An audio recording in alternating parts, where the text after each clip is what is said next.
सही से नहीं आ रहा है ना, चलो ठीक है। कहाँ गैला हो लोगन जुटी जाए लोग, क्या क्या बोलते रहता है। चलिए, हेलो दोस्तों, आप सभी का स्वागत है आपके अपने परिवार संकल्प में जमुई पर। तो आज का चैप्टर है क्लास 9 का, क्या हमारे आसपास के पदार्थ शुद्ध हैं। क्या हमारे आसपास के पदार्थ शुद्ध हैं, अध्याय 2 है और क्लास 9 का साइंस का चैप्टर है। त्रिभुवन भी जुड़े हुए हमारे साथ। प्रणाम सर जी, कैसे हैं सर? बहुत अच्छे हैं। चलिए, और सौरभ भी जुड़ चुके हैं। Happy birthday sir. Happy birthday कहाँ से आ गया? चलो, यहाँ से हम लोग चलते हैं, ठीक है। चैप्टर का नाम है क्या हमारे आसपास के पदार्थ शुद्ध है। जैसे यहाँ पे शुद्ध नमक है, शुद्ध घी है, शुद्ध दूध है। क्या ये सब जो है हमारे आसपास के पदार्थ जो है ये सब शुद्ध है या नहीं है? ठीक है। तो कहता है कब से ओपन हो रहा है क्लास? कल से। क्या हमारे आसपास के पदार्थ शुद्ध हैं? हम कैसे जान सकते हैं कि बाजार से खरीदा हुआ दूध, घी, मक्खन, नमक, मसाला, मिनरल, जल या जूस शुद्ध है? या हम कैसे जान सकते हैं कि बाजार से जो भी चीज़ खरीदते हैं, चाहे वो नमक खरीदते हैं, घी खरीदते हैं, दूध खरीदते हैं, मसाला खरीदते हैं, मिनरल अर्थात का मतलब क्या, खनिज खरीदते हैं, ये सब जो है शुद्ध है? तो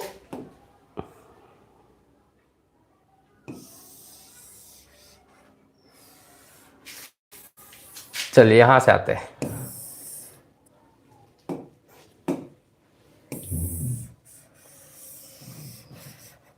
सजाने ऐसे सजाया जाता है। चलो ध्यान से देखो अब इधर।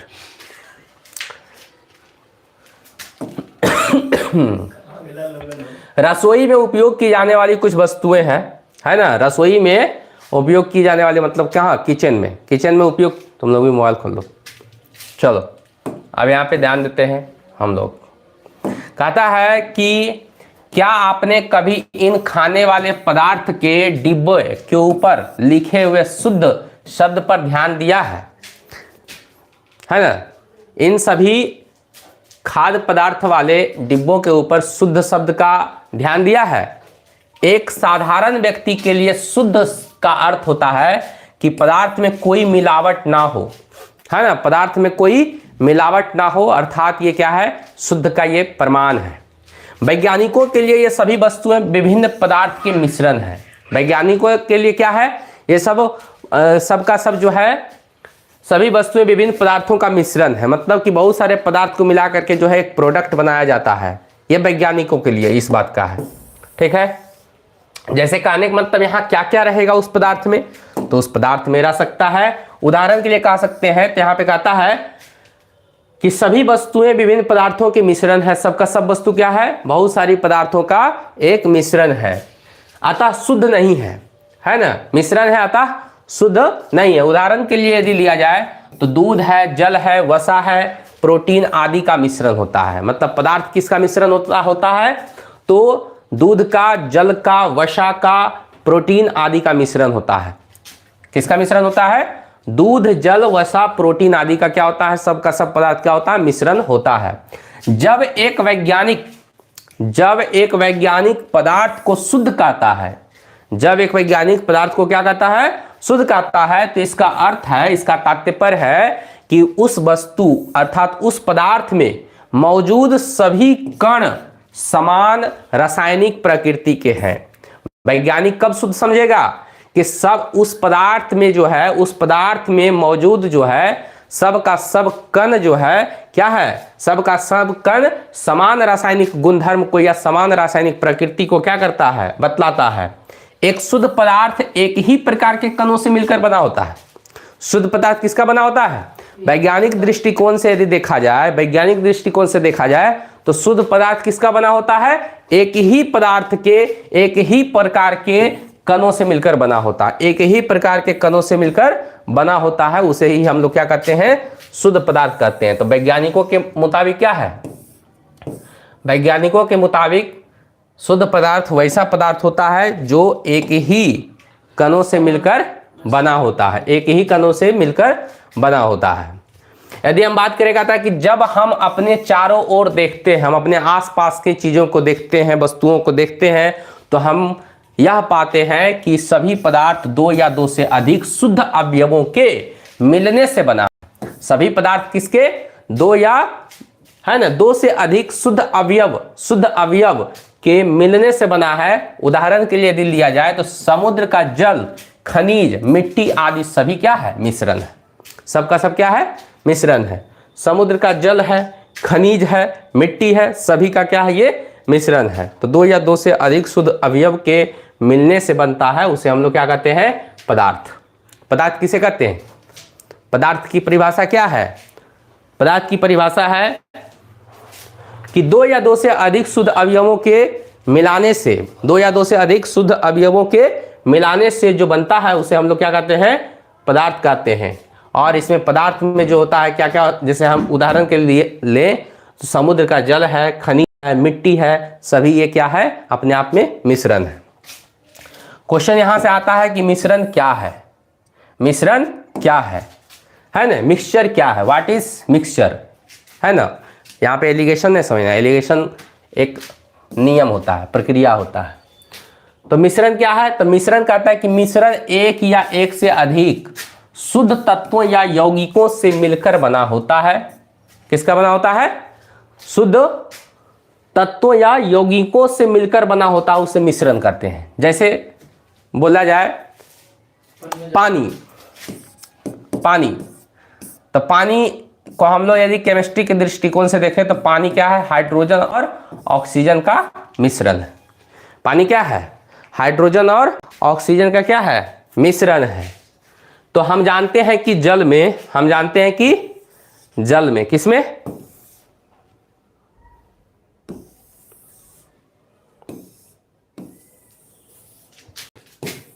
अब यहां से अगला स्लाइड आता है नीचे से, ऊपर से आएगा नहीं, गर्मी लगने लगा। तो मिश्रण जो है क्या है? दो या दो से अधिक तत्वों का मिलावट होता है। मिश्रण मतलब क्या? दो या दो से अधिक तत्वों का क्या है? मिक्सचर है।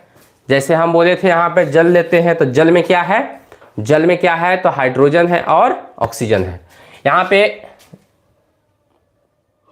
और एक स्लाइड है ऊपर की, नहीं यहीं तक।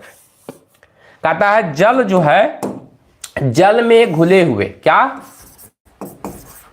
जल में घुले हुए सोडियम, क्या था उधर? क्या था? जल में था कि दूसरा कुछ था? जल ही था।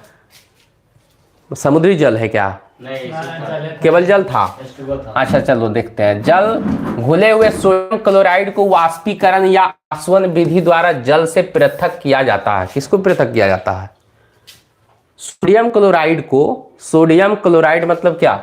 NaCl को जो है वाष्पीकरण या आसवन विधि के द्वारा जल से क्या किया जाता है? अलग किया जा सकता है। यद्यपि सोडियम क्लोराइड अपने आप में एक शुद्ध पदार्थ है। सोडियम क्लोराइड क्या है? अपने आप में क्या है? एक शुद्ध पदार्थ है। और इसे भौतिक विधि के द्वारा या इसके रासायनिक अवयवों में पृथक नहीं किया जा सकता। रासायनिक अवयव में क्या इसको है? पृथक नहीं किया जा सकता। मतलब किस विधि द्वारा इसको अलग कर सकते हैं? इसको कहता है अपने आप में एक शुद्ध पदार्थ है और इसे भौतिक विधि के द्वारा इसके रासायनिक अवयवों में पृथक नहीं किया जा सकता है। मतलब रासायनिक अवयवों में इसको अलग नहीं कर सकते हैं। लेकिन इसी प्रकार चीनी एक पदार्थ है। चीनी क्या है? एक पदार्थ है, क्योंकि यह एक ही प्रकार का शुद्ध है। चीनी क्या है? चीनी एक पदार्थ है क्योंकि यह एक ही प्रकार का शुद्ध अवयव रखता है और इसका यौगिक जो है समान रहता है। यौगिक क्या रहता है? समान रहता है। चलो यहां से थोड़ा सा इसको लेते हैं।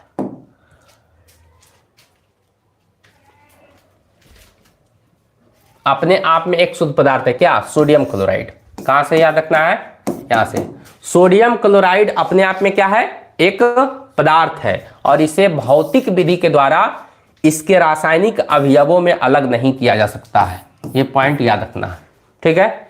क्या सोडियम क्लोराइड अपने आप में, सोडियम क्लोराइड अपने आप में एक शुद्ध पदार्थ है और इसे भौतिक विधि के द्वारा इसके रासायनिक अवयवों में अलग नहीं कर सकते हैं। इसी प्रकार चीनी एक पदार्थ है। चीनी क्या है, यहां से याद रखें सेकंड पॉइंट कि चीनी क्या है, एक पदार्थ है, क्योंकि यह एक ही प्रकार का शुद्ध अवयव रखता है और इसका यौगिक क्या होता है, समान रहता है। चलो आगे देखते हैं। पेय पदार्थ,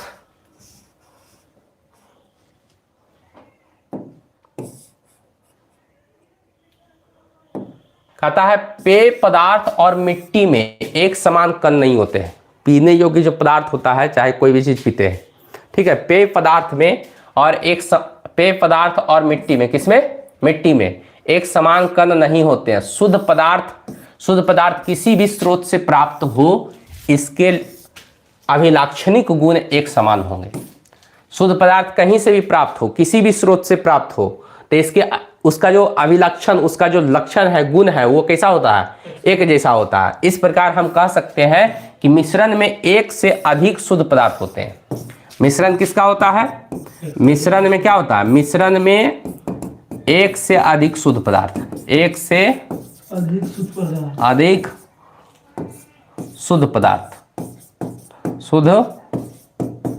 पदार्थ, ठीक है। मिश्रण में क्या होता है, एक से अधिक शुद्ध पदार्थ होता है। मिश्रण के प्रकार, मिश्रण के कौन कौन प्रकार है, मिश्रण कितने प्रकार का होता है, समांग मिश्रण, विषमांग मिश्रण, यही होता है। चलो यहाँ कहता है मिश्रण के अब प्रकार देखते हैं। अवयवों की प्रकृति के अनुसार विभिन्न प्रकार के मिश्रणों का निर्माण होता है। इस तरह से मिश्रण कई प्रकार के हो सकते हैं। मिश्रण जो है कई प्रकार के क्या है, हो सकता है।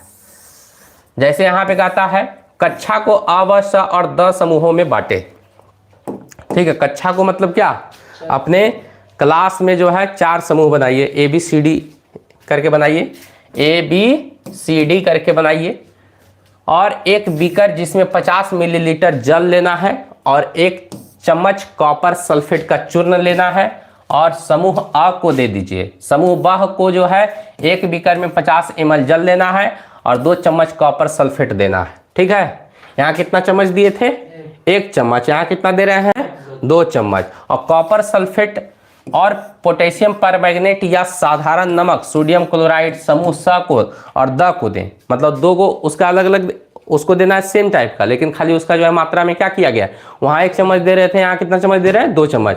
फिर कॉपर सल्फेट और पोटेशियम परमैंगनेट या साधारण नमक जिसको सोडियम क्लोराइड कहते हैं, समूह स को देना है, मतलब सी को देना है और डी को देना है। दोनों को अवयवों को अलग अलग मात्रा दें, मतलब एक को दे दीजिए 1 चम्मच, दूसरा को दे दीजिए 2 चम्मच।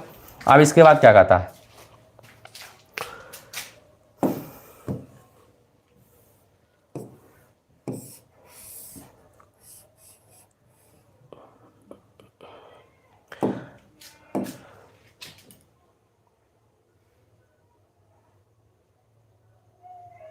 उस तरह नहीं आ रही, फट रहा है ना। हाँ। चलो ये सब थोड़ी है, ये सब मैं चैप्टर पे आन ऊपर लिख दो तो विस्मांग समांगी बस। अच्छा आते हैं ना। अब अलग अलग समूह उन अवयवों को मिलाकर मिश्रण तैयार करें। सबको मिलाकर क्या करना है, मिश्रण को तैयार करना, उनके रंग और बनावट के आधार पर एक रिपोर्ट तैयार करना है, ठीक है। समूह अ और ब को एक मिश्रण प्राप्त होता है। इस तरह से मिश्रण प्राप्त होगा तो फिर क्या होगा, जिसकी बनावट समान होती है, इस तरह के मिश्रण को हम समांगी मिश्रण कहते हैं। सबको मिला देते हैं तो क्या होता है, समांगी मिश्रण अथवा विलयन कहते हैं। समांगी मिश्रण या तो समांगी विलयन कहते हैं, समांगी मिश्रण या तो समांगी विलयन कहते हैं। इस तरह के मिश्रण के कुछ अन्य उदाहरण हैं, जल में नमक और जल में चीनी। दोनों समूहों से प्राप्त घोल के रंगों की तुलना करें और दोनों समूह के पास कॉपर सल्फेट का घोल है, लेकिन उन दोनों के घोल के रंगों की क्या है, रंग क्या है, अलग अलग नहीं होगा, रंगों की तीव्रता अलग अलग है। रंगों की तीव्रता क्या है, अलग अलग है। जैसे फट गया इतना। यह दिखलाता है कि समांगी मिश्रण, यहाँ से यह दिखलाता है कि समांगी मिश्रण अलग अलग संघटक रख सकते हैं। समांगी मिश्रण क्या है, अलग अलग संघटन रख सकते हैं, मतलब मिलावट, ठीक है। और उसके बाद क्या है, समूह स और द जो कि क्या लिया था, अलग अलग टाइप का लिया था और अलग अलग मात्रा लिया था। उधर जो लिया था ए और बी जो लिया था सेम लिया था, खाली मात्रा अलग था। कहता है कि समूह स और द जो मिश्रण प्राप्त किया है उनके अंश भौतिक दृष्टि से अलग है। उसका अंश क्या है? भौतिक दृष्टि से अलग है। इस तरह के मिश्रण को विषमांगी मिश्रण। विषमांग का मतलब, विषम का मतलब ही होता है अलग अलग। विषम का मतलब ही क्या होता है? विषम का मतलब ही है अलग अलग होना। विषम का मतलब क्या है? अलग अलग होना। और सम का मतलब है एक जैसा होना। एक जैसा चीज को लेंगे तो समांग मिश्रण, और अलग अलग चीज को लेंगे तो विषमांग मिश्रण। ठीक है, मतलब समांग और विषमांग में यही अंतर है। सोडियम क्लोराइड और लोहे की छीलन, सोडियम क्लोराइड लेंगे और लोहे की छीलन नमक और सल्फर एवं जल और तेल के विषमांगी मिश्रण के अन्य उदाहरण है। मेन कहाँ है? नीचे ऊपर में थोड़ी सी इसको देखना जरूरी है, कम से कम एक बार देख लो, समझा? एक सरसरी निगाह से देख लो। तुम गड़बड़ कर दिया। कक्षा को 4 समूह में बांटना है, ठीक है। उसमें फिर जो है उसी तरह से ए को देना है। कहता है ए को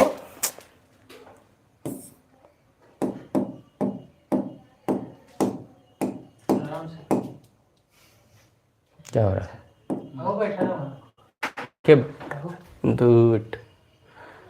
देखो खून लगा दो तुम्हारे वहाँ। खून नहीं है वो, खून है मार्बेन के लिए वगैरह तो खून के नुकसान। चलो अथी है, प्रत्येक समूह को नीचे दिए हुए नमूनों से एक दे, है ना। उसके बाद कहता है ए को कॉपर सल्फेट के कुछ क्रिस्टल है। समूह ए को क्या देना है? कॉपर सल्फेट का कुछ क्रिस्टल देना है। बी को जो है 1 चम्मच कॉपर सल्फेट देना है, ठीक है। बी को क्या देना है? 1 चम्मच कॉपर सल्फेट देना है। सी को चौक का चूर्ण या तो गेहूं का आटा देना है। और डी को जो है दूध या स्याही की कुछ बूंद देना है। छात्रों को कांच की छड़ की सहायता से नमूनों को जल में मिलाने को कहिए। और क्या कण जल में दिखाई देता है? अब टॉर्च के प्रकाश की किरण को बीकर पर डालें और इसको सामने से देखें, क्या प्रकाश की किरण का मार्ग दिखाई देता है? अब मिश्रण को कुछ समय तक शांत छोड़ दें। इस बीच मिश्रण छानने वाले उपकरण को तैयार कर लें। क्या मिश्रण स्थिर है?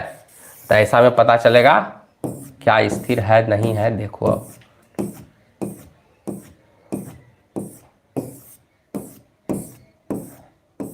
चलो, अब कहता है कुछ समय के बाद कण नीचे बैठना शुरू करते हैं। कुछ समय के बाद क्या है? कण क्या है? नीचे बैठना शुरू कर जाता है। कुछ समय के बाद कण नीचे बैठना शुरू कर देते हैं। मिश्रण को छान लीजिए और क्या छानक पत्र पर कुछ शेष बचा है? ये प्रयोगशाला है पूरा, ठीक है। तुम ही तो किया है, हमारा वाला तो ठीक ही रहता है। एक कोलाइड विलयन पाता है। देखो अब यहाँ पे जो निष्कर्ष निकल के आता है, तो कहता है यहाँ पर इस क्रिया पर एक मत बनाने का प्रयत्न करें। कहता है ए और बी एक विलयन पाता है। ए और बी क्या पाता है? एक विलयन पाता है। जबकि सी और डी, सी क्या है? एक निलंबन पाता है। निलंबन का मतलब क्या? मिला हुआ। और डी जो है एक कोलाइड विलयन पाता है। मतलब कोलाइड का मतलब क्या? कोलाइड कण उसमें मिलता है।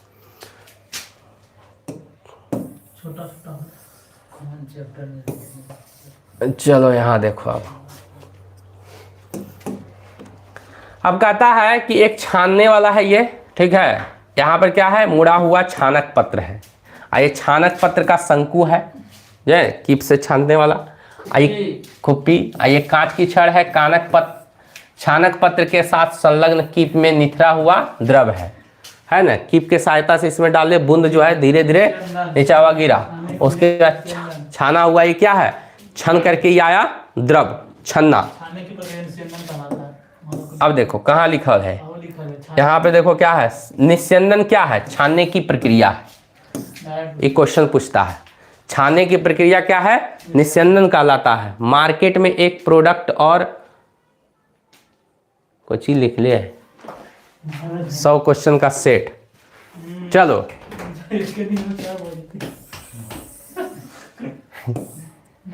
अब यहां से ध्यान दो। कहता है कि अब हम विलयनों, निलंबनों और कोलाइड विलयनों के बारे में पढ़ेंगे। निलंबन विलयन और कोलाइड विलयन के बारे में पढ़ेंगे। चलो ध्यान दो इधर। कहता है पदार्थ से आप क्या समझते हैं? पदार्थ के बारे में, है ना। समांगी मिश्रण, विषमांगी मिश्रण में अंतर क्या है? अब हम लोग पढ़ते हैं विलयन। विलयन बराबर क्या होता है? विलय प्लस विलायक। तुम किधर आ गया था? विलय प्लस विलायक। विलय अब प्लस क्या होता है? विलायक, विलायक अब बराबर क्या होता है विलयन, विलय प्लस विलायक बराबर विलयन, विलय प्लस विलायक बराबर क्या होता है विलयन हो जाता है, विलयन। ठीक है, विलय का मतलब होता है जो घुलने वाला होता है, जो घुलने वाला होता है, जो किसी चीज में घुल जाए, जैसे चीनी, तो चीनी को क्या बोल सकते हैं विलाय, विलय, विलाय नहीं, पानी मिला विलायक, विलायक किसको मिल जाना। जैसे पानी में मिल गया, जिसमें कोई चीज मिल जाता है और दोनों चीज मिल जाते हैं तो ये बन जाता है शरबत, क्या बन जाता है शरबत। तो ये हो गया। तो बिलियन क्या है, तो बिलियन दो या दो से अधिक, बिलियन समांगी मिश्रण। दो या दो से अधिक पदार्थों का समांगी मिश्रण है ना। समांगी मतलब क्या, समान।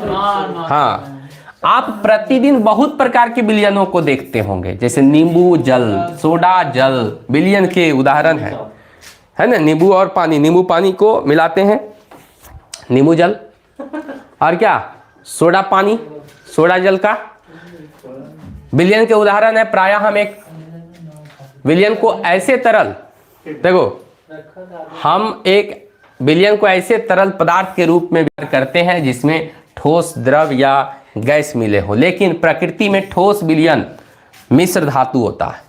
प्रकृति में ठोस विलयन क्या होता है मिश्र धातु होता है, और गैसीय विलयन को वायु बोलते हैं। गैसीय विलयन के क्या कहते हैं वायु भी होते हैं। इस प्रकार से याद रखना है। ठोस विलयन में मिलावट है, ठोस विलयन में क्या है मिलावट है, ऐसे होता है ग्रे अथी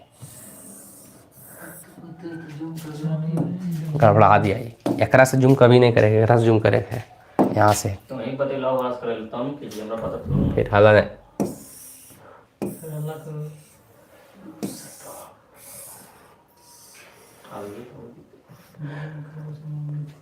कहता है क्वेश्चन पूछेगा कि विलयन के कणों में समांगिकता होती है। विलयन के कणों में क्या होता है समांगिकता होती है, समांगिकता होती है। उदाहरण के लिए नींबू जल का स्वाद सदैव समान रहेगा, चाहे वो कहीं से उठा लो। नींबू जल का क्या है स्वाद जो है सदैव समान रहता है। यह दर्शाता है कि इस विलयन में चीनी और नमक के कण समान रूप से वितरित है। ये नहीं कि जो है ऊपर वाला में जरी ज्यादा मीठा लगेगा, नीचवा वाला कम लगेगा, कुछ नहीं, सब मिश्रण है ना। सब जगह क्या है समान रूप से रहेगा। चलो आगे कहता है मिश्र धातु क्या है। यहाँ से क्वेश्चन भी पूछता है मिश्र धातु क्या है। कहता है ये धातुओं के समांगी मिश्रण होते हैं। धातु का क्या होता है समांगी मिश्रण होता है, जिन्हें भौतिक क्रिया के द्वारा अवयवों में अलग नहीं किया जा सकता है। मतलब किसी भौतिक क्रिया करवाएंगे तो वो क्या है अलग नहीं हो सकता है। तो याद रखना है धातुओं के समांगी मिश्रण होते हैं। धातु क्या होता है समांगी मिश्रण होता है, जिन्हें भौतिक क्रिया के द्वारा अलग अलग अवयवों में इसको जो है अलग करते हैं, लेकिन फिर भी मिश्र धातु को मिश्रण माना जाता है। मिश्र धातु को क्या माना जाता है मिश्रण माना जाता है। चलिए जैसे कहता है क्योंकि, क्यों माना जाता है, कहता है क्योंकि ये अपने घटकों के गुणों को दर्शाता है। इसके अंदर जो चीज मिला रहता है वो अपना क्या है उसके गुण को क्या करता है दर्शाता है, और अलग अलग संघटक रखते हैं। जैसे उदाहरण के लिए यदि हम बात करें तो कहता पीतल, उदाहरण के लिए हम पीतल है ना, पीतल में जो है जिंक जो है लगभग 30% होता है।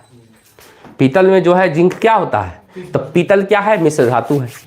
क्या है पीतल मिश्र धातु है। पीतल में क्या होता है जिंक होता है कितना परसेंट 30%, और कॉपर जो होता है कितना परसेंट होता है 70%। तो पूछेगा एक क्वेश्चन डायरेक्ट पूछ दिया यहाँ पर, ठीक है, कि पीतल किसका मिश्र धातु होता है ना, जिंक और कॉपर का, जिंक और कॉपर का। तो ये क्वेश्चन बहुत इंपॉर्टेंट है, जितना भी घेरा में रहे इसे भी जाने, उसको एकदम बढ़िया से याद रखना, तो फिर तुमको जना दें।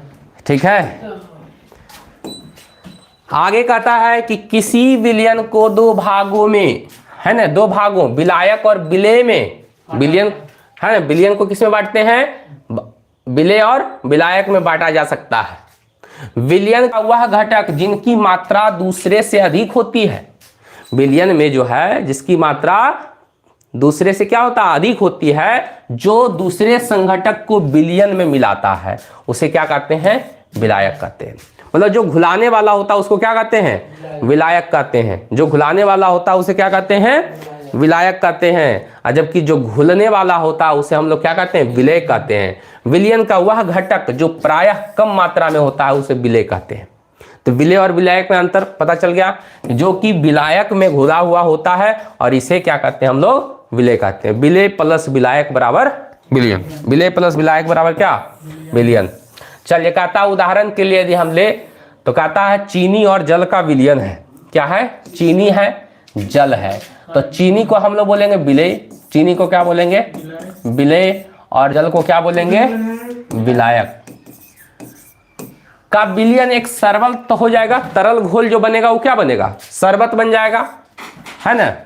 एक तरल घोल में ठोस का उदाहरण है, इसमें चीनी विलेय है और जल क्या है, विलायक है।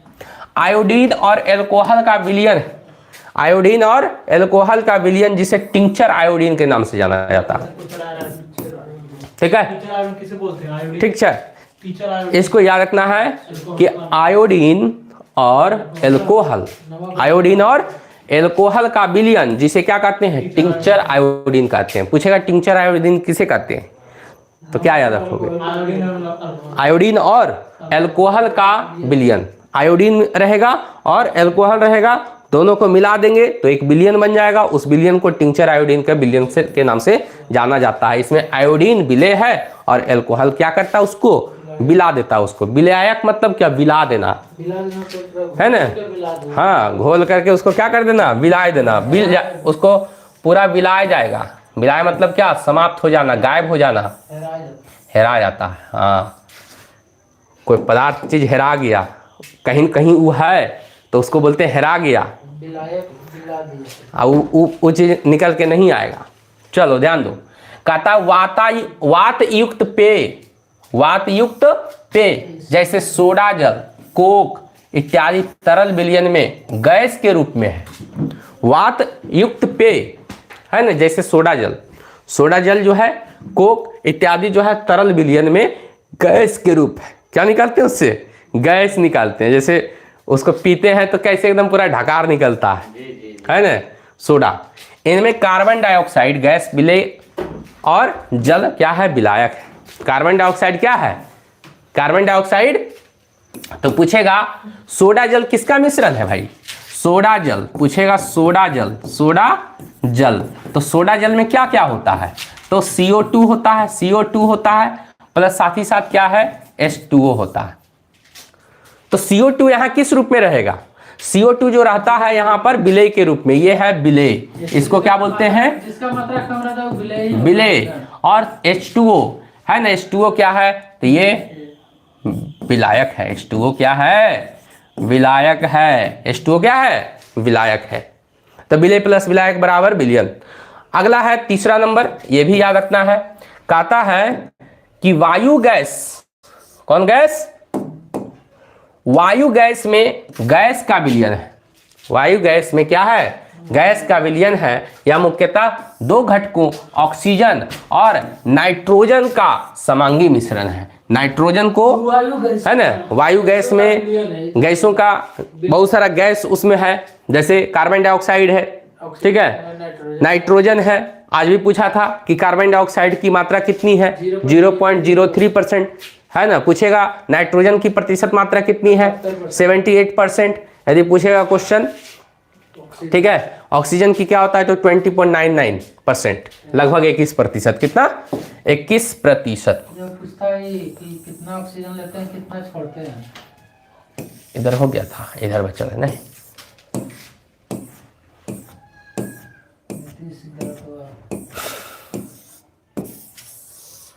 वो भी जो है ना, विलेय और विलायक पढ़ा रहा है।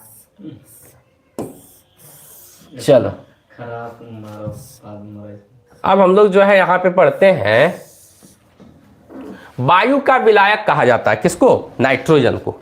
नाइट्रोजन को क्या कहते हैं, वायु का विलायक, क्योंकि नाइट्रोजन की प्रतिशत मात्रा क्या है, अधिक है। वायु का विलायक कहा जाता है किसको, तो ये कहते हैं N2 को। N2 को कितना परसेंट होता है, 78%। वायु में दूसरी गैस बहुत कम मात्रा में उपलब्ध होती है। वायु में दूसरी गैस बहुत कम मात्रा में होती है, लेकिन इसमें होता है भी है तो ऑक्सीजन होता है। और ऑक्सीजन जो होता है, ऑक्सीजन जो होता है वो होता है 20.99 % होता है। ठीक है, और अन्य गैस में बहुत सारा गैस होता है ना, अन्य गैस में बहुत सारा संगठन होता है। वायुमंडलीय संगठन में बहुत सारा तत्व पाया जाता है, बहुत सारा गैस पाया जाता है। विलयन एक कैसा है, समांगी मिश्रण है। विलयन क्या है पूछेगा, विलयन क्या है, एक समांगी मिश्रण है। विलयन क्या है, एक समांगी मिश्रण है। विलयन क्या है, एक समांगी मिश्रण है। विलयन के कण का व्यास, विलयन में जो होता है, विलयन के कण व्यास में कितना होता है, 1 नैनोमीटर होता है। और 1 नैनोमीटर बराबर क्या होता है, 1 नैनोमीटर बराबर 10⁻⁹ मीटर होता है। 1 नैनोमीटर बराबर 10⁻⁹ मीटर होता है। क्या होता है, 10⁻⁹ मीटर होता है। आगे हम बात करें, आगे यदि हम बात करें यहाँ पे, ठीक है, क्वेश्चन कहता है विलयन के कण व्यास में 1 नैनोमीटर होता है से भी छोटा होता है। विलयन के कण व्यास में क्या होता है, 1 नैनोमीटर से भी छोटा होता है। इसलिए ये आंख से सही से ये नहीं देख सकते हैं, इसको जो आंख से सही से नहीं देख पाएंगे। इसको देखने के लिए हमको जरूरत पड़ेगा माइक्रोस्कोप का। कहता अपने छोटे आकार के कारण विलयन के कण गुजर रही प्रकाश की किरणों को फैलाते नहीं है। मतलब कि कहता अपने छोटे आकार के कारण, छोटा आकार होता है विलयन के कण का, है ना, उससे जब प्रकाश की किरण गुजरती है तो वो क्या है, उसको फैला नहीं पाता है। इसलिए विलयन में प्रकाश का मार्ग दिखाई नहीं देता है ना। विलयन में प्रकाश का मार्ग क्या है, दिखाई नहीं देता है। अब है आगे कि छानने की विधि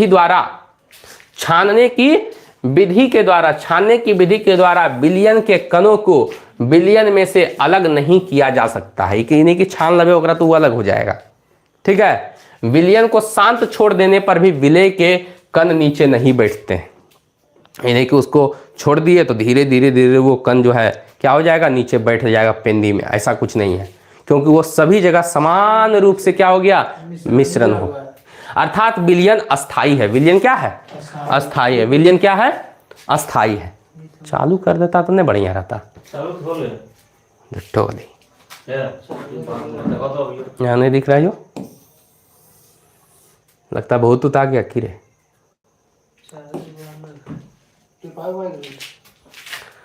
चल याद देते हैं विलयन की सांद्रता क्या है। विलयन की हम लोग सांद्रता के बारे में बात करते हैं। विलयन की सांद्रता के बारे में कहता है कि हम लोग जो है उधर जो देखे थे, कहता है हम लोग जानते हैं, क्या करते हैं, हम लोग जानते हैं कि विलयन में अलग अलग मात्रा में हम लोग जानते हैं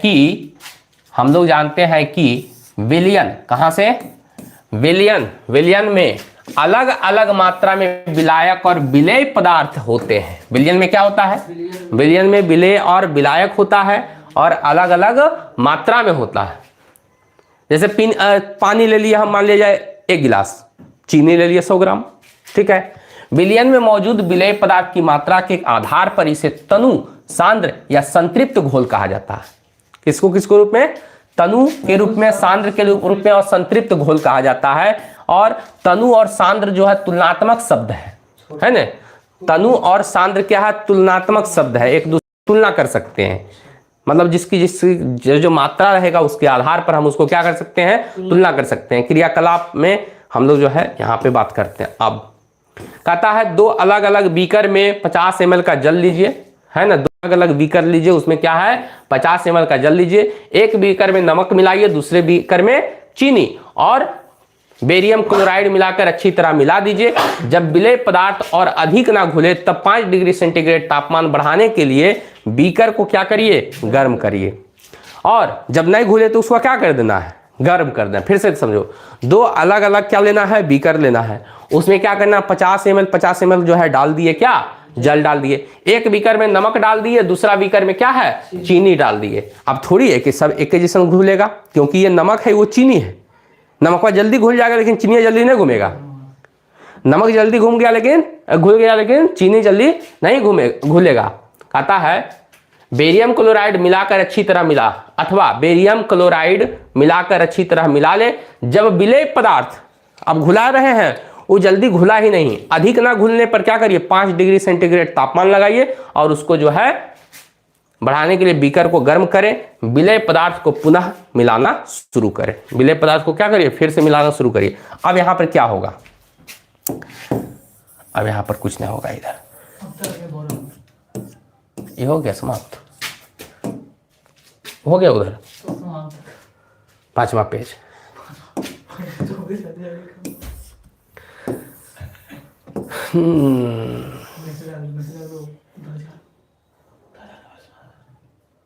चलिए अब यहां से ध्यान से देखना है। क्वेश्चन कहता है कि क्या किसी भी दिए गए ताप पर चीनी, नमक अथवा बेरियम क्लोराइड की जल में घोली गई मात्राएं बराबर है।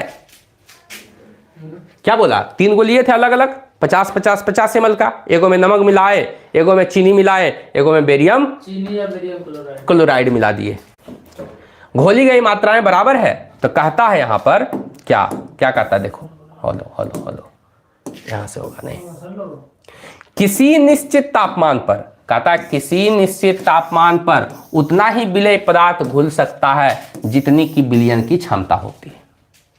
जितनी की क्या है, विलयन की क्षमता। कहता है किसी निश्चित तापमान पर, एक निश्चित तापमान पर उतना ही विलय पदार्थ घुल सकता है जितना कि विलयन की क्षमता होती है। दूसरे शब्दों में यदि कहा जाए तो कहता है कि निश्चित तापमान पर यदि विलयन में विलय पदार्थ नहीं घुलता है तो उसे संतृप्त विलयन कहते हैं। एक निश्चित तापमान पर यदि विलयन में विलय नहीं घूमता है ना, विलयन में विलय पदार्थ नहीं घुलता है तो उसे क्या कहते हैं, संतृप्त। उसे क्या कहते हैं, संतृप्त कहते हैं। जब नहीं घुलेगा तो क्या बोलेंगे, संतृप्त। विलय पदार्थ की वह मात्रा जो उस तापमान पर संतृप्त विलयन में उपस्थित है उसकी घुलनशीलता कहलाती है ना। जब घुल जाए तो उसको क्या बोलेंगे, घुलनशीलता कहलाती है। जब घुल जाए तो क्या बोलेंगे, घुलनशीलता कहेंगे। आगे इसमें क्या है, कहता यदि एक विलयन में यदि एक विलयन में विलय पदार्थ की मात्रा संतृप्तता से कम है तो इसे असंतृप्त विलयन कहते हैं। संतृप्तता क्या है, तो संतृप्त विलयन क्या है, मतलब कि एक निश्चित तापमान पर यदि विलय नहीं घुले उसे वो संतृप्त है ना, कुछ तापमान उस पर लगाएं, टेम्परेचर लगाएं, और विलयन क्या है, विलयन में उपस्थित विलय जो है, विलयन में उपस्थित क्या है, विलय है, वो नहीं घुल पाता है उतना डिग्री पर तो उसको बोलेंगे संतृप्त। असंतृप्त से नीचे है तो उसको क्या बोलेंगे, असंतृप्त। तो वही क्वेश्चन कह रहा है कि यदि एक विलयन में विलय पदार्थ की मात्रा संतृप्तता से कम है, संतृप्तता से क्या है, कम है, तो इसे असंतृप्त विलयन कहते हैं। उसे क्या कहते हैं, असंतृप्त। चलो अगला कहता है कि यदि विलयन में विलय पदार्थ की सांद्रता संतृप्त स्तर से कम हो और उसे असंतृप्त विलयन कहते हैं। संतृप्त विलयन से कम रहेगा तो उसे क्या कहेंगे, असंतृप्त। असंतृप्त कब होता है, संतृप्त कब होता है। सुबोध कुमार ग्रुप डी का सेट लाइए, अच्छा ग्रुप डी का सेट लाएं, ठीक है, होगा। अभी एनसीईआरटी को थोड़ा सा लाइन बाय लाइन जो है कवर करवा रहे हैं, लाइन बाय लाइन जो है एनसीईआरटी को क्या है, कवर कर रहे हैं। उसके बाद जो है सेट भी इसका लाएंगे, सेट चल रहा है इसे, उसका डिस्कशन भी चलेगा। तो यदि विलयन में क्या है, विलय पदार्थ की सांद्रता जो है कोई निश्चित तापमान पर नहीं घुल पाता है, उसको क्या बोलते हैं, निश्चित तापमान पर वो नहीं घुल पाता है तो उसको हम लोग क्या बोलेंगे, उसको हम लोग बोलेंगे संतृप्त विलयन। उसको क्या बोलेंगे, संतृप्त विलयन। असंतृप्त विलयन से वो यदि नीचे है तो वो क्या है, असंतृप्त विलयन। अर्थात उसी को यहां कह रहा है कि यदि विलयन में विलय पदार्थ, जैसे विलयन का मतलब शरबत, और उसमें विलय पदार्थ है क्या, चीनी की सांद्रता संतृप्त स्तर से कम हो जाए, मतलब एक निश्चित तापमान पर उसको हम क्या करेंगे, तापमान पर जो है उसको घुलाएंगे और वो नहीं घुल पाएगा तो संतृप्त है। असंतृप्त से नीचे जब रहेगा तो उसे असंतृप्त विलयन कहते हैं। यदि आप किसी विशिष्ट ताप पर, एक विशिष्ट ताप पर एक संतृप्त विलयन ले और उसे धीरे धीरे ठंडा करेंगे तो क्या होगा। अब यहां से देखिए क्या कहता है, कहता है एक संतृप्त विलयन ले। संतृप्त विलयन का मतलब क्या, संतृप्त विलयन का मतलब लिए और उसको घुलाएं एगो निश्चित तापमान पर, क्या हो गया, नहीं घुला, और उसको कह रहा है उस विलयन को लीजिए और उसे धीरे धीरे उसको क्या करिए, ठंडा करिए। तो ठंडा करने के बाद क्या होता है तो देखना है। कहा था उपयुक्त किए गए क्रियाकलाप से हम कह सकते हैं कि दिए हुए एक निश्चित तापमान पर, है ना, दिए हुए एक निश्चित तापमान पर अलग अलग पदार्थों की विलयन क्षमता अलग अलग होती है। क्या होती है? अलग अलग पदार्थों की विलयन की क्षमता कैसा होता है? अलग अलग। एक निश्चित तापमान पर अलग अलग पदार्थों की विलयन क्षमता भी कैसे होती है? तो अलग अलग होती है। विलायक की मात्रा, विलायक का मतलब जो होता है पानी टाइप का, मतलब जिसकी मात्रा सबसे ज्यादा हो, है ना। विलायक की मात्रा द्रव्यमान अथवा आयतन में घुले हुए विलेय पदार्थ की मात्रा को विलयन की सांद्रता कहते हैं। क्या कहते हैं इसको? विलयन की सांद्रता क्या है? तो विलयन की सांद्रता उसको कहते हैं जब विलायक की अब देखो तो आया क्या मोहब्बत है। आ गया। महान हुआ कर ले ग्रुप से तो कहां देना है आपका सर बताइए। चेन्नई ग्रुप डी में ज्वाइनिंग के लिए है, ठीक, जो कर रहा है तो मैं लोग कह रहा है नहीं पता हमें चेन्नई जो भी कल कौन लगा 3 बार थोड़ा ज्यादा ताऊ तो दानियल थोड़ा ज्यादा मालूम फिर आया रे। ये कहा हो गया? ये लाइट बुझ गया क्या हो गया? तो रहने दो तो करो। दिखने रहा ऐसे दिखता है तो अच्छा लगता है। टेक्निकल बोलिए देखेंगे देखने तीन का लगता नहीं हुआ है। हो गया तो हैं? हो गया मैडम चल रहा है तो हां चल रहा है। हॉटस्पॉट वाई हाँ स्टार्ट इन है लेवल की होती। अरे चल रहा हमरा का नेटवर्क देखिए हमारे चल रहा है जाना बंद हो जाए तो नॉट कोर्स अपने ले हो गया चल ले। अरे नैनो में बसा है जरा ध्यान रखना, नैनो में अपना लक्ष्य यूं ही बनाए रखना। अपना लक्ष्य क्या है? यूं ही बनाए रखना। और हमारी तो फर्ज है केवल याद दिलाने की और अपना जोश इसी तरह बरकरार रखना। तो ध्यान दो, आप इधर हल्ला गुल्ला नहीं करना है। अब यहाँ पे एक उदाहरण के लिए जो है यहाँ पर बंद करो ना उसको। गजब लड़का है, कुछ एकदम लूर बुद्धि नहीं हो भगवान दल तुम की रे देखो सुता हैं? सुता हो गया यहाँ सुते ले ले हैं। ये कब है? नीतीश सरकार तो अभी गल लो। चल यहाँ देख, कहा है यहाँ पर कि 1 बिलियन के 320 ग्राम विलायक में 1 बिलियन के 320 ग्राम का विलायक लेना है, जिसमें कि जल में जो है 40 ग्राम साधारण नमक मिला दिया जाए। तो बिलियन की सांद्रता का परिकलन ज्ञात करें। बिलियन की सांद्रता कैसे निकालेंगे? तो सांद्रता बराबर देखो यहाँ पे सूत्र होता है 320/360 देखो 40/360 + 100 इसी निकालने कर है लपेटन नहीं देखिए देखो जो घुलने वाला है, जो घुलने वाला उसे क्या करेंगे हम लोग? विलेय बोलेंगे। तो विलेय का मतलब क्या? नमक। नमक का द्रव्यमान कितना दिले है? 40 ग्राम है। नमक का द्रव्यमान कितना है? 40 ग्राम। अब विलायक मतलब पानी, विलायक मतलब पानी, पानी का द्रव्यमान कितना दिले है? 320 ग्राम। और हम जानते हैं कि विलयन का द्रव्यमान बराबर होता है विलेय का द्रव्यमान, विलेय पदार्थ का द्रव्यमान प्लस विलायक का द्रव्यमान। मतलब विलयन का द्रव्यमान जब निकालेंगे तो क्या होगा? विलेय प्लस विलायक, विलेय प्लस विलायक बराबर क्या? विलेय प्लस विलायक दोनों को जोड़ देंगे तो हो जाता है ये क्या? विलयन। तो विलयन यहाँ पे आ जाएगा। विलेय है तुम्हारा कितना? 40 ग्राम। विलेय कितना है? 40 ग्राम। विलायक कितना है? 320 ग्राम। और विलयन हो जाएगा 360 ग्राम। तो यहाँ पे हम लोग जो है प्रतिशत निकालेंगे। विलयन का द्रव्यमान प्रतिशत बराबर होता है विलेय पदार्थ का द्रव्यमान बटे विलयन का द्रव्यमान गुना 100। इस तरह से 40/360 40/360 गुना 100 करेंगे तो कितना निकल के आएगा? 11.11 अर्थात 11.11%, 1/9% लगभग। ठीक है, कितना हो जाता है? 11.1/9%। इतना होगा रे? हां हां इतने हो 9 चक्का 36, 10 चौका 40। एक आइए हम भी निकाल ली। तो ये हम लोग पढ़ लिए बिलियन और विलायक और बिलियन। ये विलेय, विलेय, विलायक और बिलियन हम लोग पढ़ लिए। तो विलेय, विलायक, बिलियन में क्या संबंध है, तो विलेय प्लस विलायक बराबर विलयन होता है। और अब हम लोग पढ़ेंगे निलंबन। अब हम लोग क्या पढ़ेंगे? निलंबन के बारे में। किसके बारे में? निलंबन के बारे में। निलंबन क्या है? तो देखो, निलंबन के बारे में पढ़ते हैं। अब यहां से अलग अलग जो है विषमांग घोल लेना है। कौन सा घोल लेना है? कहता विषमांगी घोल जो ठोस द्रव में परिक्षेपित हो जाता है। ठोस क्या है? द्रव में क्या है? परिक्षेपित हो जाए, निलंबन कहलाता है। क्या कहलाता है? मतलब दिख जाए उसमें। परिक्षेपित का मतलब क्या हो जाना? दिख जाना। ठोस जो है द्रव में दिख जाए, दृश्य दिखे, है ना, दृश्य दिखे। निलंबन एक प्रकार का विषमांग मिश्रण है, मतलब ये दिखने वाला है। विषमांग मतलब अलग अलग दिख रहा है, अरे ये है।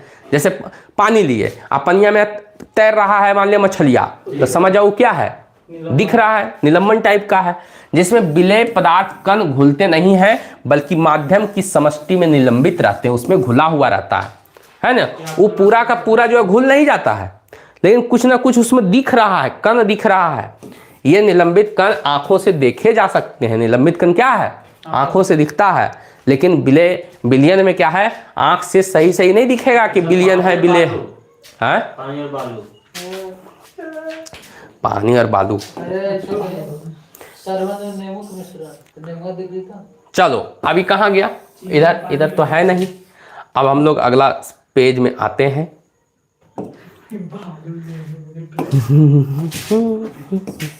अब देखो यहाँ पर निलंबन कण। निलंबन कण, निलंबन का गुणधर्म क्या है? इसको क्या कह सकते हैं? निलंबन का गुणधर्म क्या है?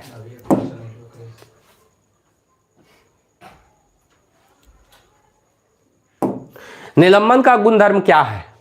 ठीक है, निलंबन का गुणधर्म क्या है? निलंबन का गुणधर्म क्या है? What is the properties of? निलंबन एक विषमांगी मिश्रण है, यहाँ पर हाँ। देखा जाता है। निलंबन प्रकाश की दृश्य को दिखाई देता है। वाह वाह, क्या बात है, क्या बात है। देखिए पहला क्या है? कहता है निलंबन के गुणधर्म में यह एक प्रकार का विषमांग मिश्रण है। विषमांग मतलब क्या? अलग अलग। विषमांग का मतलब वैसा मिश्रण जिसमें अलग अलग दिखाई दे। ये कण क्या है? आंखों से देख सकते हैं। निलंबन के कण को क्या है? आंखों से देख सकते हैं। निलंबित कण प्रकाश की किरण को फैला देता है। निलंबित कण प्रकाश की किरण को क्या करता है? फैला देता है, छितरा देता है, जिसके कारण से बहुत सारा होता है प्रकीर्णन की घटना वगैरह क्या क्या हो जाता है, जिससे उसका मार्ग क्या होता है? दृष्टिगोचर हो जाता है। जो जंगल में जाते हैं, मतलब कि दृष्टिगोचर हो गया, कने भाग गया रे, कने चल गया, उसको बोलते हैं दृष्टिगोचर, छितरा जाता है। जब इसे शांत छोड़ देते हैं, जब उसको शांत छोड़ देंगे तो वो नीचे जाके गाद जम जाएगा, है ना। निलंबन क्या हो जाता है? गाद हो जाता है। जैसे पनिया में कुछ यहाँ कूड़ा कचड़ा डाल दो तो धीरे धीरे धीरे धीरे वो क्या हो जाता है? बैठ जाता है।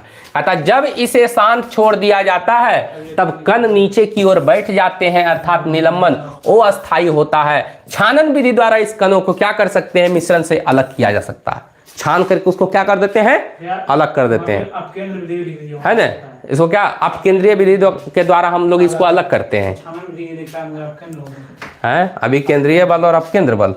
चलो चलो अगला क्वेश्चन हम लोग यहाँ से बनाते हैं। निलंबन में कहता है जब सभी कण नीचे बैठ जाते हैं। निलंबन में क्या है? जैसे हम लोग शरबत में मिला दिए, है ना।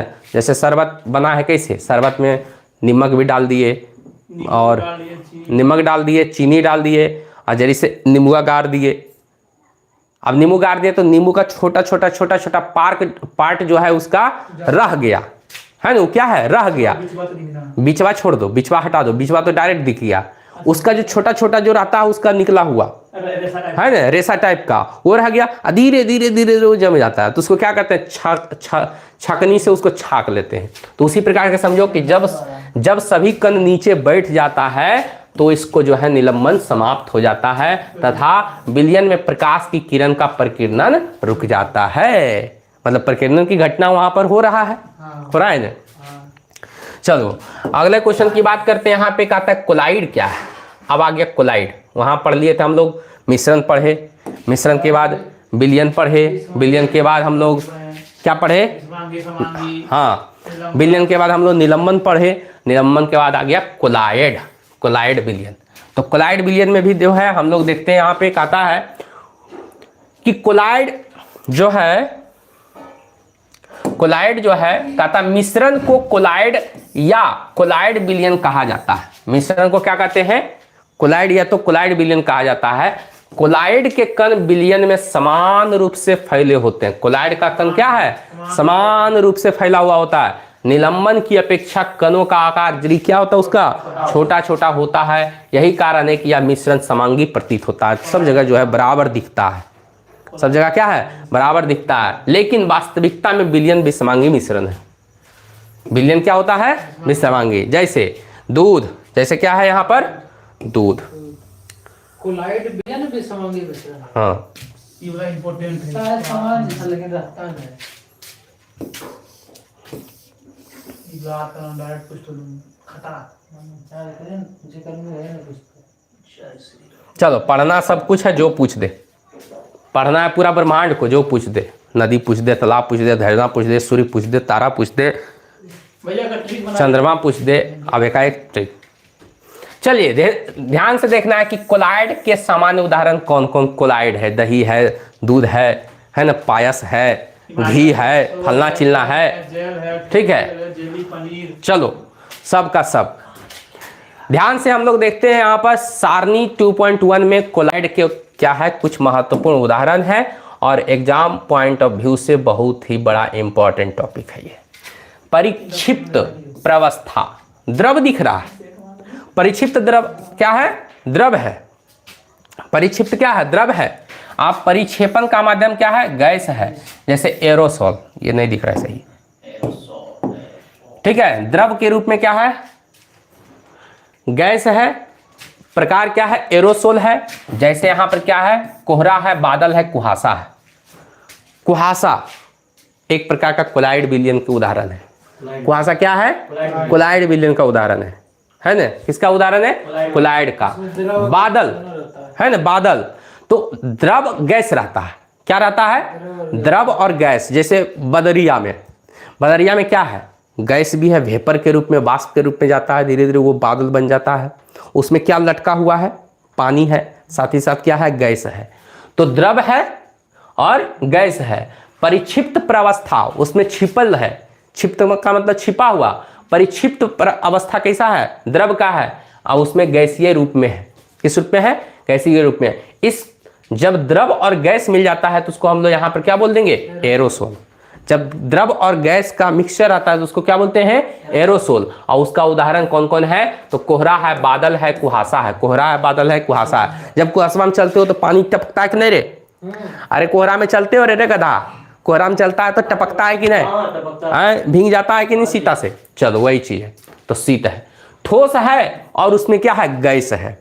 जैसे एरोसोल उसको भी बोलेंगे। ठोस गैस को क्या बोलेंगे? एरोसोल। जैसे ठोस में जैसे धुआं है ना, ठोस रूप में होता है। और स्वचालित वाहन का निथार, जैसे हम एग्जॉस्ट बोलते हैं, एग्जॉस्ट है ना, जैसे एग्जॉस्ट चलता है, फैनमा चलता है तो उसमें बहुत सारा जो है उस तरह से इधर से उधर लेके जाता है कि नहीं। जैसे यहाँ पर क्या है? खाना बना रहे हैं, खाना बनाए तो बहुत सारा यहाँ पे क्या हो गया? धुआं हो गया, आँखों में पड़ जाता है तो उसको क्या किया जाता है? एग्जॉस्ट के द्वारा जो है बाहर निकाला जाता है। जहाँ से वो निकलता है वहाँ एक वो इस तरह से लगा देते हैं और इसको यहाँ से क्या करता है? बाहर लेके चल जाता है। तुम्हारा घर में धुआं नहीं रहेगा। तो स्वचालित वाहन का निथार जिसको एग्जॉस्ट बोलते हैं, गैस है और उसका क्या है? उसका परिक्षेपण माध्यम क्या है? परिक्षेपण माध्यम क्या है? द्रव के रूप में, जैसे फोम है ना। जब परिक्षेपण करेंगे तो कैसा दिखेगा? पानी पानी टाइप का दिखेगा, फोमा, यहाँ देखिए फोम। Direct question. क्वेश्चन है कि फेस क्रीम किस प्रकार के कोलाइड के रूप से संबंधित है? फेस क्रीम ठोस है कि जेल है कि फोम है कि इमल्सन है ना? तो फोम एक प्रकार के, यहाँ पे देखो शेविंग क्रीम फोम एक ने बोलते हैं। तो ये क्या है? फोम के रूप में है। किस रूप में है? फोम के रूप में। तो गैस है लेकिन द्रव के रूप में है। गैस है और क्या है? द्रव के रूप में। तो ये फोम है, शेविंग क्रीम, जिसको हम लोग फेस क्रीम बोलते हैं, शेविंग क्रीम। अब है द्रव के रूप में, यहाँ पर इमल्सन। क्या है? इमल्सन। दूध, फेस क्रीम। तो फेस क्रीम इमल्सन होगा आंसर। फेस क्रीम क्या हो जाएगा? इमल्सन। शेविंग क्रीम अलग है, फेस क्रीम अलग है। शेविंग क्रीम क्या होता है? ऐसे ऐसे जो सेव करते हैं है ना, दाढ़ी बनाने के रूप में जो किया जाता है, फोम रहता है और वो फोम है, वो क्या है, फेस क्रीम गोरा होने के लिए। है ना। फेस का क्रीम जिस लगाते हैं, ब्यूटी कौन सी लगाते ब्यूटी हैं, पार्लर में। ब्यूटी पार्लर में जाते हैं, उसको लगाते हैं, क्या बोलते हैं उसको, फेयर हैंडसम, फेयर लवली, ये सब जो है, पॉन्ड्स ब्यूटी, ये सब जो लगाते हैं फेस क्रीम, वो क्या है, इमल्सन है, ठीक है। उसको क्या बोलते हैं, दूध। क्या है, दूध भी लगा करके तुम अपना चेहरा को चमका सकते हो, चमका सकते हैं, हाँ। दूध भी लगा करके अपना चेहरा को क्या कर सकते हो, चमका सकते हो। दूध का जो छाली होता है वो कोलाइड है। दूध का छाली ले लो, चेहरा पे पोत लो, ऐसे ऐसे करके रगड़ लो, और उसके धूप में जरी से जो है ज़्यादा नहीं 5 मिनट सेक लो, 10 मिनट, उसका चेहरा में जो गजबे निखार आएगा वो निकाल देगा ये सब। तो सबसे सस्ता में यदि फेस को चमकाना है तो क्या करना है, फेस पर पहले उसको जो है मालिश कर लो, और मालिश करके जो है धूप में थोड़ा सा सेक लो, गजब का ब्यूटी दिखेगा। उसके बाद ठोस द्रव सोल के रूप में मैग्नीशिया, मिल्क या कीचड़, किसके रूप में, सोल के रूप में, किस रूप में, सोल के रूप में, सोल का प्रकार। जैसे आगे है यहाँ पर फिर कि गैस, ठोस, परिक्षिप्त अवस्था कैसा दिखेगा गैस में, और परिक्षेपण माध्यम कैसा दिखेगा ठोस में। अब प्रकार क्या है, फोम का प्रकार है, फोम है, रबड़ है ना, फोम है, रबड़ है, स्पंज है, प्यूमिस है, ठीक है। रबड़ जो होता है वो किसका होता है, ये भी पूछ सकता है, रबड़ किसका, फोम का ही, फोमे ना लगा देते हैं। जैसे वो जो, जैसे हम लोग लाए ये डिजिटल बोर्ड लाए, तो इसके अंदर क्या है, वो फोम के ही लाए थे, ताकि वो क्या है, थोड़ा गद्देदार टाइप का होता है, दिक्कत नहीं होता है। तो फोम, रबड़, स्पंज, स्पंज एक क्या होता है, सिकुड़ता है, स्पंज। जैसे रसगुल्ला खाते हैं तो रसगुल्ला सिकुड़ा दो कस के, उसके बाद फिर वो क्या हो जाए, फैल जाएगा, ठीक है। ठोस द्रव जेल के रूप में, जेली, पनीर, मक्खन, जेली, पनीर, मक्खन, ये किस रूप में रहता है, जेल के रूप में। ठोस सोल के रूप में रहेगा, जैसे रंगीन रत्न पत्थर, रंगीन जड़ा हुआ पत्थर जैसे मोती है ना, ये सब जो भी होता है वो क्या रहता है, तो ठोस सोल के रूप में है, अर्थात रंगीन रत्न पत्थर, दूधिया कांच, जो दूध टाइप का जो कांच होता है उसको क्या बोलते हैं। तो ये बहुत इंपॉर्टेंट है, इसको कंप्लीट कर लेना है, ठीक है। इसको क्या कर लेना है, कंप्लीटेड इसको कर लेना है। उसके बाद, इसके बाद हम लोग जो है, इधर तो नहीं है कुछ दिखता है, इधर भी कुछ नहीं दिखता है।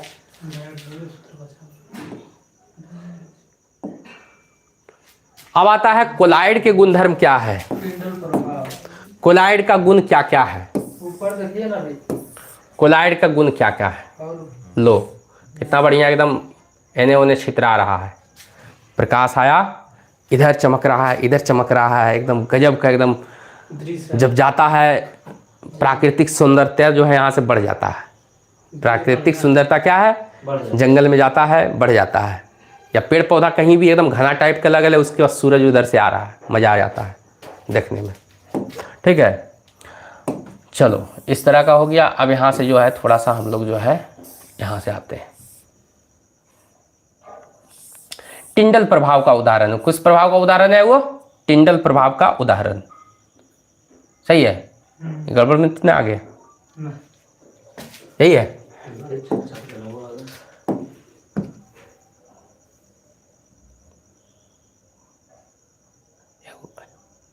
वीडियो बनाओ कागो ऐसे, अब दिख रहा है चक देखिएगा क्वेश्चन आप भर भर के क्वेश्चन है। 50 कोलाइडी कणों के पृथक्करण के लिए कौन सी तकनीक का उपयोग किया जाता है, ऊर्ध्वपातन तकनीक की, केंद्रीय तकनीक की, निस्यंदन तकनीक की, पुनः क्रिस्टीकलन तकनीक। तो इसमें कौन से हो जाएगा, अपकेंद्र हो जाएगा ना, अब केंद्रीय तकनीक उन्हें था, इसमें लिखा नहीं था। चलो कोलाइड का गुणधर्म क्या है, कोलाइड का गुणधर्म क्या है, कोलाइड क्या होता है, तो यह एक प्रकार का विषमांगी मिश्रण है, अलग अलग, विषमांग मतलब अलग अलग। कोलाइड के कणों का आकार इतना छोटा होता है, इतना छोटा होता है कि उससे जो है पृथक रूप में आंखों से नहीं देखे जा सकते हैं, पृथक रूप से जो है आंखों से नहीं देखा जा सकता है। ये इतने बड़े होते हैं, है ना, ये इतने बड़े होते हैं कि प्रकाश की किरण को फैलाते हैं, प्रकाश की किरण को क्या करते हैं, फैलाते हैं, तथा उसके मार्ग को क्या करते हैं, देखने योग्य बनाते हैं, है ना, मार्ग को देखने योग्य बनाते हैं। उसके बाद कहता है कि जब इनको शांत छोड़ दिया जाता है, जब इसको क्या है शांत जब छोड़ दिया जाता है, जब इसको शांत छोड़ दिया जाता है, तब कण जो है तल में बैठते हैं, अर्थात ये अस्थायी नहीं बल्कि अस्थायी होते हैं। ये छानन विधि के द्वारा मिश्रण को क्या किया जाता है, अलग नहीं किया जा सकता है। छानने के वक्त जो है हम कोलाइड को अलग नहीं कर सकते, लेकिन वो बैठ जाता है, लेकिन छान करके उसको अलग नहीं कर सकते हैं। किंतु एक विशेष विधि के द्वारा अर्थात अपकेंद्रीकरण तकनीक द्वारा अलग किए जा सकते हैं। इस तकनीक के द्वारा, अपकेंद्रीय तकनीक के द्वारा अलग किए जा सकते हैं। तुम बोला था उसमें, आ गया कोलाइड में। कोलाइड तो ये है, ये कोलाइड ने पहले शुरू में बोला था उसमें, कोलाइड तो चल रहा है ना, है वो तो कोलाइड चल रहा है, जब खत्म होगा ना। चलो, कोलाइड विलयन परिक्षिप्त प्रवस्था और परिक्षेपण माध्यम से बनता है। कैसे बनता है कोलाइड? कोलाइडल विलयन किससे बनता है? परिक्षिप्त प्रवस्था और परिक्षेपण माध्यम से बनता है। बहुत इंपॉर्टेंट है बउआ, इसको दिमाग में फिट कर लेना। चलो, कोलाइड विलयन जो है परिक्षिप्त प्रवस्था और परिक्षेपण माध्यम से बनता है। विलेय पदार्थ की तरह का घटक या परिक्षिप्त कण है जो कि कोलाइडल रूप में रहता है। किस रूप में रहता है? कोलाइडल रूप में रहता है, उसे परिक्षिप्त प्रवस्था कहते हैं। जो कोलाइडल रूप में रहेगा उसे क्या कहते हैं? परिक्षिप्त प्रवस्था कहते हैं। और कहता है जब वह घटक जिसमें परिक्षिप्त प्रवस्था निलंबित रहता है, मतलब उसमें मिला हुआ रहता है, उसको क्या बोलते हैं? तो इसको हम लोग बोलते हैं परिक्षेपण माध्यम बोलते हैं। मतलब कोलाइड विलयन में जो दो चीज रहेगा, एक क्या रहेगा? कोलाइड विलयन में क्या रहेगा? तो कहता है विलेय पदार्थ की तरह घटक के रूप में, मतलब जो उसमें घुला हुआ है, जो उसमें घुला हुआ उसको हम लोग कहते हैं परिक्षिप्त कण। जो उसमें घुला हुआ उसको क्या बोलते हैं? परिक्षिप्त कण। और जो उसको घुला रहा है, जो उसके अपने में क्या कर रहा है, घुला रहा है, उसको हम लोग क्या बोलते हैं? परिक्षेपण माध्यम कहते हैं। कोलाइडल को परिक्षेपण माध्यम ठोस या द्रव या गैस की अवस्था और परिक्षिप्त प्रवस्था के अनुसार वर्गीकृत किया जा सकता है। उसको क्या कर सकते हैं हम लोग? ठोस, द्रव और गैस के रूप में उसको हम लोग बांट सकते हैं। ठोस, द्रव और गैस के रूप में क्या कर सकते हैं? बांट सकते हैं। जैसे आगे देखते हैं, ठोस, द्रव और गैस के रूप में इसको हम लोग बांट सकते हैं। भौतिक एवं रासायनिक परिवर्तन, भौतिक और रासायनिक परिवर्तन, भौतिक और रासायनिक परिवर्तन। भौतिक और रासायनिक परिवर्तन के बारे में हम लोग देखते हैं। यहाँ पे कहता है कि भौतिक एवं रासायनिक परिवर्तन क्या है। तो पिछले अध्याय में हमने पदार्थ के भौतिक गुणों के बारे में अध्ययन किया। ऐसे गुण जिनका हम अवलोकन कर एवं वर्णन कर सकते हैं, जैसे कि रंग, कठोरता, दृढ़ता, बहाव, घनत्व, द्रव्यनांक तथा क्वथनांक इत्यादि को हम लोग भौतिक गुण कहते हैं। इसको क्या कहते हैं? जब वैसा गुण जिनका हम लोग अपना अवलोकन करते हैं और वर्णन करते हैं, जैसे कि रंग का, कठोरता का, दृढ़ता का, बहाव का, घनत्व का, द्रव्यनांक का, क्वथनांक, क्या कहते हैं? भौतिक गुण कहते हैं। अवस्थाओं का अंतः रूपांतरण है ना, अवस्थाओं का क्या है? अंतः रूपांतरण, मतलब रूपों में क्या हो जाता है, एक रूप से दूसरे रूप में हो गया, उसको हम लोग क्या बोलते हैं? रूपांतरण बोलते हैं। तो अवस्थाओं का अंतः रूपांतरण, जैसे कि मान ले ठोस को द्रव में कर सकते हैं, द्रव को ठोस में कर सकते हैं, ऊर्ध्वपातन विधि से, संघनकीकरण विधि से, इस तरह से होता है।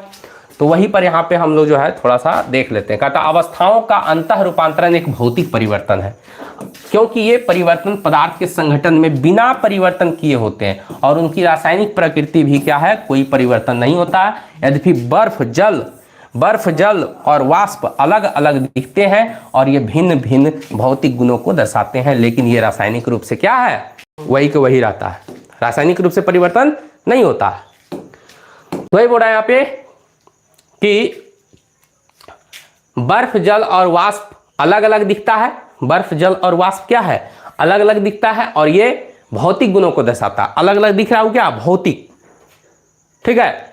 लेकिन कहता है कि रासायनिक रूप क्या होता है? एक जैसा होता है। जैसे मान ले ठोस के रूप में है तो बर्फ है, द्रव के रूप में है तो पानी है, गैस के रूप में है तो वाष्प है, ठीक है। जैसे यहाँ पे बात करते हैं, जल तथा खाना पकाने वाले तेल दोनों द्रव है। जल भी द्रव है, जल भी क्या है? द्रव है। और खाना पकाने वाला तेल भी क्या है? द्रव है। लेकिन इसको रासायनिक गुण धर्म भिन्न है। रासायनिक गुण इसका क्या है? अलग अलग है। इनकी गंध जो होता है और ज्वलनशीलता में अंतर है।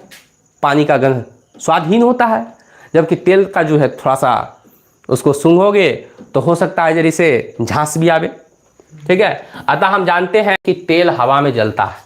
तेल क्या है? हवा में जलता है, जबकि जल आग को बुझाता है। तेल का यह रासायनिक गुण जल से इससे क्या करता है? अलग करता है। जलना एक रासायनिक परिवर्तन है। जलना क्या है? एक रासायनिक परिवर्तन है। जलने की प्रक्रिया में एक पदार्थ दूसरे पदार्थ से क्रिया करके, एक पदार्थ दूसरे पदार्थ से क्या करके? क्रिया करके अपने रासायनिक संगठन में परिवर्तन ला सकता है। तो रासायनिक परिवर्तन में जो है कब ला सकता है? तो एक पदार्थ दूसरे पदार्थ से क्रिया करके अपने रासायनिक संगठन में क्या कर सकता है? परिवर्तन ला सकता है। परिवर्तन ला सकता है। ठीक है। चलिए, कहता है कि रासायनिक परिवर्तन पदार्थ के रासायनिक गुणधर्मों में परिवर्तन लाता है तथा हम नया पदार्थ पाते हैं। रासायनिक परिवर्तन को रासायनिक प्रतिक्रिया भी कहा जाता है। रासायनिक परिवर्तन को रासायनिक प्रतिक्रिया भी कहा जाता है। यह तो रकम कल खत्म हो गई तो साथ हो गई लंबा हो।